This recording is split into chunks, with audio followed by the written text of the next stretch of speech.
तो यार आज की हमारी मूवी का नाम है वॉर। तो ये कहानी है शहर पे दो खतरनाक गैंग की, याकुजा और टायर्ड, जो आपस में हमेशा कुत्तों की तरह लड़ते रहते हैं क्योंकि इनके पास कुछ भी काम धंधा नहीं है। तो कहानी की शुरुआत होती है जॉन नाम के FBI एजेंट से, जो अपने दोस्त टॉम के साथ याकुजा और टायर्ड के लोगों को ख़त्म करने के लिए पहुंच जाता है, जहां हमेशा की तरह दोनों गैंग के लोग आपस में कुत्ते की तरह लड़ रहे होते हैं। जॉन और टॉम मिलकर सभी गुंडों को मारना शुरू कर देते हैं। तभी रॉब नाम का आदमी जॉन के ऊपर हमला करता, उससे पहले टॉम रॉब को मार देता है, जो याकुजा गैंग का सबसे खास आदमी था। मिशन कंप्लीट करने के बाद टॉम जॉन को अपने घर पे फैमिली डिनर के लिए इनवाइट करता है, जहां वो जॉन से कहता है कि मेरे घर आने के बाद सिगरेट मत पीना, बीबी नाराज हो जाती है। जॉन कहता है ओके बेबी। दूसरी तरफ हम रॉब को देखते हैं, जो अभी भी जिंदा है और वो टॉम के घर के अंदर जाता है और उसकी बीबी बच्चों को पीटता है। टॉम आवाज़ सुनकर जैसे ही बाथरूम से बाहर आता है, रॉब टॉम के मुंह पे गोली मारता है और उसे घसीटते हुए दूसरे रूम पे ले जाता है जहां उसकी बीवी बच्चे मौजूद थे। रॉब टॉम के सामने ही उन दोनों को मारकर पूरे घर को आग लगा देता है। दूसरी तरफ जॉन जब टॉम के घर पहुंचता है, उसे घर के बाहर पुलिस की गाड़ी खड़ी मिलती है, जहां पहुंचकर उसे मालूम पड़ता है कि टॉम के साथ उसके परिवार को किसी ने मार दिया है। जॉन घर के अंदर जाता है और चीज़ों को अच्छे से देखने लगता है, जहां उसे एक गोली की मैगजीन मिलती है और वो समझ जाता है कि यह काम रॉब का है और वो अभी भी जिंदा है। अब कहानी जाती है 3 साल बाद, जहां रॉब एक क्लब पे जाता है जो याकुजा गैंग का अड्डा था, और रॉब भी याकुजा गैंग के लिए ही काम करता था, लेकिन उसने अब टायर्ड गैंग को ज्वाइन कर लिया है और रॉब क्लब पे जितने भी याकुजा गैंग के आदमी थे सभी को मार देता है। कुछ देर बाद वहाँ FBI वाले भी आ जाते हैं, जहाँ जॉन बुलेट्स फायरिंग को मैगजीन को दिखता है। उसे मालूम पड़ जाता है कि यह काम रॉब का है, लेकिन जॉन को यह समझ नहीं आ रहा होता कि रॉब तो खुद याकुजा गैंग के लिए ही काम करता है, फिर वो अपने ही गैंग के आदमियों को क्यों मार रहा है। जॉन को एक आदमी जख्मी हालत पे मिलता है। जॉन उस आदमी से पूछता है कि यहाँ पे क्या हुआ था, बताओ मुझे। वो आदमी जॉन से कहता है मैं तुम्हें कुछ नहीं बता सकता, अगर मैंने तुम्हें बताया तो वो मेरे पूरे फैमिली को मार देंगे, तुम चाहो तो मुझे मार सकते हो। जॉन उसे छोड़ देता है। अब टॉम के मरने के बाद जॉन पूरी तरीके से पागल हो चुका था और वो किसी भी हालत पे बस अपने दोस्त का बदला लेना चाहता था। तभी जॉन की वाइफ जॉन से कहती है कि तुम 3 साल से ढंग से घर नहीं आ रहे हो, अगर ऐसे ही हालत रही तो तुम टॉम की तरह अपनी फैमिली को भी खो दोगे। लेकिन यह सबसे जॉन को घंटा फर्क नहीं पड़ता है और वो सीधा अपने ऑफिस जाकर टीम से डिस्कस कर रहा होता है कि रॉब याकुजा गैंग पे होने के बावजूद वो याकुजा गैंग के आदमियों को क्यों मार रहा है। या तो वो टायर्ड गैंग पे शामिल हो गया होगा, या तो वो दोनों गैंग को आपस में लड़वा रहा है। जरूर शहर पे कुछ बड़ा होने वाला है। जॉन अपने टीम को अलर्ट रहने के लिए कहता है। अब दूसरी तरफ रॉब पहुंचता है चैंग के पास, जो टायर्ड गैंग का लीडर है। चैंग रॉब से काफी ज्यादा इम्प्रेस होता है क्योंकि रॉब ने अभी अभी याकुजा गैंग के आदमियों को पेल दिया। चैंग कहता है तुम अपने बॉस को धोखा देकर कैसा फील कर रहे हो। रॉब कहता है कि मैं खुद का बॉस हूँ। चैंग रॉब से कहता है कि कल सीरो, जो याकुजा गैंग का लीडर है, वो सोने वाला घोड़ा फ्रांसिस पे ला रहा है, जो हमारे पास पुरखों से था, लेकिन सीरो ने उसे चुरा लिया, इसलिए कल जाकर तुम उन घोड़ों को चुरा लेना, जिसकी कीमत अरबों पे है। चैंग रॉब को अपने 2 पार्टनर से मिलवाता है और कहता है कि यह तुम्हारे मिशन पे मदद करेंगे। रॉब कहता है इतने भी मेरे बुरे दिन नहीं आया कि मुझे इन चोमों से मदद लेनी पड़े। अब दूसरी तरफ सीरो, जो याकुजा गैंग का मेन लीडर था, वो अपनी बेटी कीरा को सैन फ्रांसिस जाकर वहाँ का बिजनेस संभालने के लिए कहता है। दूसरी तरफ जॉन का जासूस जॉन को बताता है कि रॉब ज़्यादातर टाइम अपने फेस को प्लास्टिक सर्जरी करवाते रहता है ताकि वो आसानी से किसी के हाथ ना आए, और यह काम 3 सर्जन करते हैं, लेकिन हाल ही में रॉब ने 3 सर्जन को मार दिया है और वो अभी फिलहाल तीसरे की तलाश पे है। दूसरी तरफ रॉब मिलता है चैंग के लोगों से, क्योंकि ये लोग आज घोड़े को चुराने वाले हैं, जहां रॉब एक करप्ट पुलिस ऑफिसर को भेजकर याकुजा गैंग के गाड़ी को रुकवाता है जिसपे घोड़े मौजूद थे। पुलिस वाले याकुजा गैंग के आदमियों को लाइन पे खड़ा करके सभी को अचानक से गोली मार देते हैं और रॉब को काफी इजीली तरीके से घोड़े मिल जाते हैं। चैंग का आदमी कहता है कि यह घोड़े वो खुद अपने बॉस को दे देगा। रॉब कहता है औकात में रहो, और रॉब खुद जाकर वो घोड़े चैंग को दे देता है, जिसके बदले वो रॉब को बहुत सारे पैसे मिलते हैं। दूसरी तरफ चोरी वाले जगह पे FBI वाले पहुंच जाते हैं, जहां पहुंचकर जॉन को समझ पे आ जाता है कि इस चोरी के पीछे पुलिस वालों की मिलीजुली भगत है। जॉन सीधा उस पुलिस वाले के पास जाता है। ऑफिसर कहता है अगर उसने अपना मुंह खोला तो वो लोग उसके परिवार को मार देंगे। जॉन ऑफिसर को अरेस्ट करके अपने साथ ले जाने लगता है।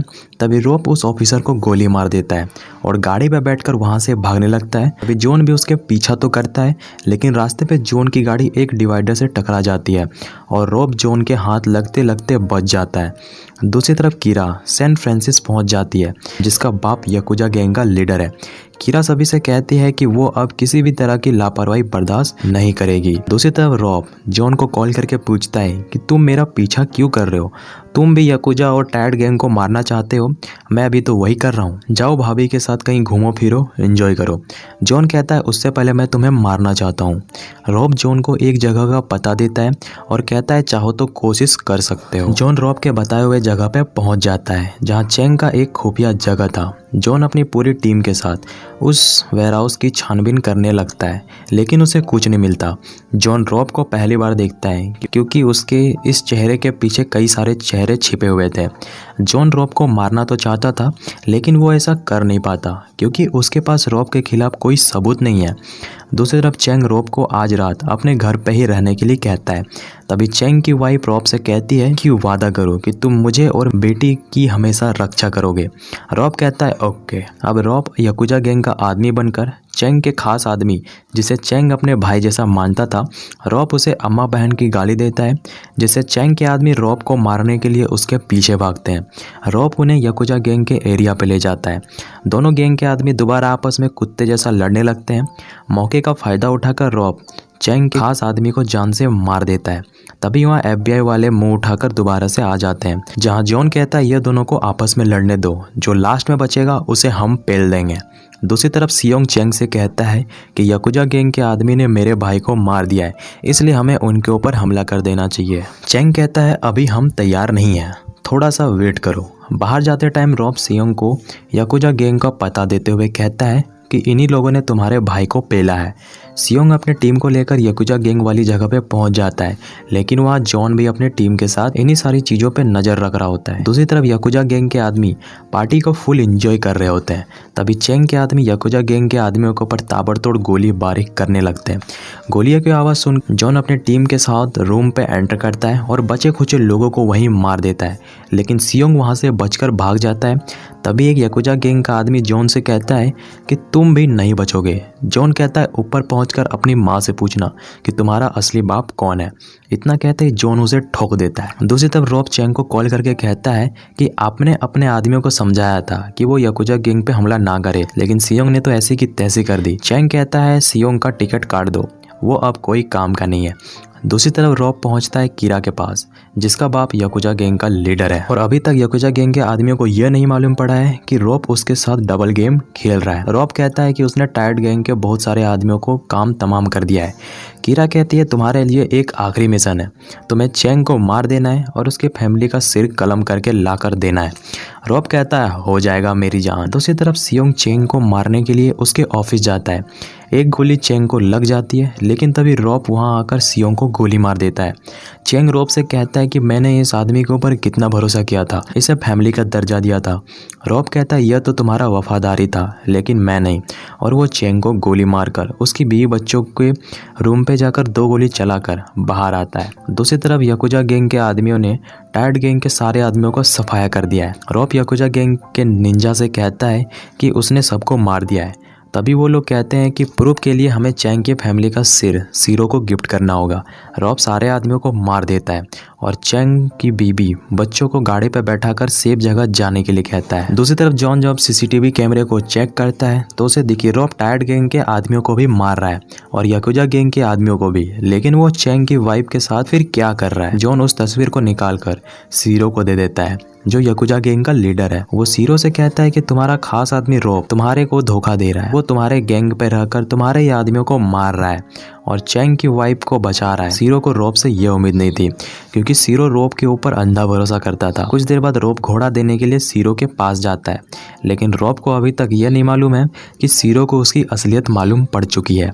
सीरो कहता मुझे तुमसे यह उम्मीद नहीं थी कि तुम ऐसा करोगे। सीरो रॉब को वो तस्वीर दिखाता है।